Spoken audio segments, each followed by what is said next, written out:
자, 지금 이 사회는 두 개의 죽음이 국민들에게 화제가 되고 있습니다. 하나는 지난 10일 새벽에 자살로 마무리된 박원순의 5일장, 오늘 아침에 연결식이 있었죠. 자, 또 다른 하나는 10일 밤에 돌아가신 백성엽 장군의 연결식입니다. 자, 두 죽음이 있었는데요. 지금 박원순을 둘러싸고 님의 뜻을 따르겠다느니 이런 플래카드가 지금 시중에 엄청나게 걸려 있고, 자, 마치 박원순이 엄청난 국가적 공을 세웠는데 이 성추행 비행 하나, 그것도 지금 이제 박원순의 추모 분위기 속에서 지금 공소권 없음이라는 의지를 경찰이 신속하게 피력함으로써 성추행을 당한 여성은 이 사회적으로 마치 가해자가 되고 신상 파헤치기의 대상이 되고, 그리고 더 나아가서 박원순의 성추행이라는 진실은 가려지지 않은 채 덮여져 버리는 그런 양상이 전개되고 있습니다. 반면에 백성엽 장군은 지금 동작동 현충원에 묘자리가 없다고, 지금 이 대전 현충원으로 가겠다고 가족들이 흔쾌히 응했습니다. 살아 생전부터 그렇게 보훈처가 유도했지요. 그 배경에는 백성엽 장군의 공을 인정하지 않겠다라는 좌파들의 오래된 의지가 담겨 있다고 봅니다. 왜 그런가 하면 백성엽이라는 사람을 둘러싼 이 측면에서 두 가지가 있을 수 있죠. 하나는 한국군이 되기 전에 만주국의 간도 이 일종의 토벌대 같은 부분에서 종사했다. 즉 일제의 식민지국인 만주국에서 당시 독립투사들을 잡으러 다니는 악질 일본의 앞잡이 역할을 했다. 그런 부분으로 비판을 해왔습니다. 그런데 좌파들이 역사적 관점을 앞세우는 데는 항상 그 이후에 대한민국의 역사에서 그야말로 친북적인 행보가 더 이렇게 정통성이 있다라는 부분을 비춰지게 하도록 그렇게 하는 거죠. 그래서 지금 임시정부로 올라가는 이 문재인의 이 역사관은, 대한민국 역사관은 결국 오늘날 보수 우파는 일제하에서 친일의 맥락을 잇는 사람이고, 아니면 친일이 아니더라도 독립운동한 사람 중에 이승만과 같은 독재자, 그런 부분을 잇는 사람이고, 자신들은 마치 일제하에서 가상의 있지도 않았던 환상의 독립운동을 피를 물러받은 사람들이다. 그리고 북한에 있는 저 김정은 일가도 일제하의 독립운동의 핏줄이다. 이런 식으로 해서 북한과 자기들은 정통성이 있고 남쪽의 다른 세력, 보수 세력들은 정통성이 없는, 태어나지 말았어야 될 세력들이다. 이렇게 몰아가고 있죠. 물론 백성엽 장군이 일제하에 간도특설대 등에서 일했다라는 부분이 자랑거리는 아닙니다. 또 한편으로 보면 부끄러운 일도 맞지요. 그걸 갖다 부인해서는 안 되는 거예요. 자, 그런데 그것은 역사적 오류에 대한 판단입니다. 자, 일제하에서 이광수, 최남선 같은 쟁쟁한 지식인도 해방이 안 될 거라고 믿었습니다. 자, 그러니까 일제하에서 해방이 조선인의 힘으로 된다든지 일제가 이렇게 멸망할 것이라든지 이런 부분을 30년대 말 40년대 초에 믿었던 이 조선의 사람들이 몇 명 있었겠습니까? 대다수가 안 믿었지요. 자, 그리고 특별한 역사관이 없었으니까 만주군에 들어갔죠. 그런 측면에서 보면 박정희 전 대통령도 만주국 사관학교 나왔다가 일본 사관학교 또 졸업한 출신 아닙니까? 자, 그렇게 보는 그 사람들의 시각은 일제하에서 성공은 하고 싶고 출세는 하고 싶은데, 출세할 수 있는 길에서 조선의 젊은이가, 돈 없는 조선의 젊은이가 할 수 있는 유일한 것이 일제하에 군대에 가서, 그나마 군대에서 위로 올라가는 방법밖에 없다. 그러니까 유일한 자신들의 출세의 길을 밟은 겁니다.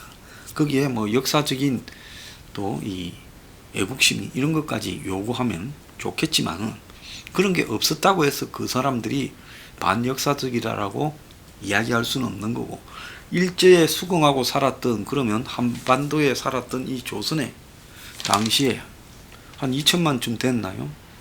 그러면 그 사람들은 다 친일한 겁니까? 그러진 않은 거죠. 자, 거기에 반해서 이 박은순은 개인적 비행을 저지른 겁니다. 박은순이 우리 사회에 남긴 업적이라고 하면 참여연대와 아름다운 가게가 있을지 몰라도, 뭐 인권 변호사로서 위상이 있을지 몰라도, 박은순의 계속된 집요한 성추행에 대한 시도들로는 그 인권, 여성 인권을 존중한다라는 그런 변호사로서의 출발부터가 이중적이고 왜곡적이었던 거죠. 박은순의 저런 여성에 대한 집요한 성추행 시도 그리고 희롱은 하루아침에 형성된 게 아니라 매우 오랫동안 형성되어져 온 이 습관적 행태일 거라는 것은 거의 확실합니다. 자, 그리고 박은순의 참여연대와 아름다운 가게에 대해서, 거기에 대해서 공박을 하는 많은 사람들은 박은순의 그런 형태에 대한 이중성을 많이들 지적하고 있습니다. 자, 그런 부분은 이미 우리 사회에 박은순을 바라보는 정치적인 시각이 다르거나 객관적으로 바라볼 때 그 사람이 좌파의 시민사회운동의 리더였다라는 이면에 재벌 권력이나 이런 부분에 약점을 파고들어 공격하고 그 대가로 스폰서를 받으면서 호화 시민운동을 해왔다. 그것이 도덕적으로 옳은 것이냐라는 비판도 있고요. 그의 삶에서 이중적이고 위선적인 측면이 굉장히 많이 노출됐다. 뭐 구두를 뜯어가지고 다른 구두를 보여줬다라든지, 이미 시민운동을 할 때부터 집을 어쨌든 뭐 빌린 거든 새든 강남에 두 채를 가지고 살았다. 한 사람이 강남에 두 채의 집을 가지고 살았다는 게 쉽습니까? 그리고 그의 부인이 인테리어 사업 등을 통해 재벌들의 이 매장 공사를 따냈다. 그리고 뭐 포스코 등에서 지원해주는 뭐 주택 등에 있었다. 이런 부분들에 대한 논란들이요, 끝없이 계속되었습니다. 특히 그의 아들의 백령 문제를 둘러싼 문제, 박주신이 들어왔으니까 저는 검사를 받아야 된다라고 생각합니다. 이 부분은 나중에 딴 항목에서 이야기를 하겠습니다. 자, 그래서 지금 백승엽과 박은순에 관련되는 부분에서 지금 여당이 백승엽의 장례식에 철저히 성명 하나 내지 않고 침묵하고 개별적으로 몇 명이 다녀간 부분에 그치고 있습니다. 그렇지만 시민들은 별도로 광화문에 분향소를 만들어서 분향을 하고 있습니다. 자, 그래서 백승엽 장군이 그야말로 6.25 때 한국군이 얼마나 불신을 받았으면 미군 부대들이 한국군을 붙여주겠다 하는데도 한국군이 없기를 바란다라고 할 정도였습니다. 그러니까 북한군이 내려오면 다 도망가기에 바빴죠. 근데 백승엽은 그 속에서도 유일하게 독자적인 전투 역량을 가진 한국 부대들을 모범적으로 지휘했다. 그래서 다부동 전투 등에서 지금 대구를 중심으로 한 영남 교두보를 지켜내는 데 성공했다.